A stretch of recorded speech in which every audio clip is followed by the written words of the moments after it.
Hi friends! ఈరోజైతే చేపల వేపుడండి. Oil తక్కువ వేసుకొని ఫిష్ ఫ్రై ఎలాగో చూద్దామా అండి. అల్లం, వెల్లుల్లి, జీలకర్ర పేస్ట్ అయితే వేసుకున్నానండి. అలాగే గరం మసాలా పేస్ట్ కూడా వేసుకున్నానండి. స్పూన్ సాల్ట్, స్పూన్ పసుపు, చిటికెడు పసుపు వేసుకొని గరం మసాలా కూడా వేసేసుకొని కలిపేసుకున్నానండి. అలాగే కొంచెం పెరుగు అయితే వేసుకున్నానండి.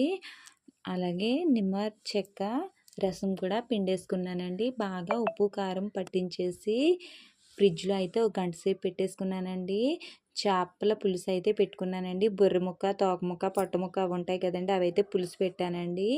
పక్కనే అట్ల రేకు అయితే పెట్టేసి దాని మీద లైట్గా ఆయిల్ అయితే వేసి ఫ్రై చేసుకుంటున్నానండి. హెల్దీ టేస్టీ కూడా అండి. ప్లీజ్ లైక్, షేర్, సబ్స్క్రైబ్ చేయండి ఫ్రెండ్స్. ఇలా అయితే ఆయిల్ కూడా ఎక్కువ అవ్వదండి. నూనెలో వేస్తే ఆయిల్ ఎక్కువ పీల్చేసుకుంటుంది కదండి. ఇలా అయితే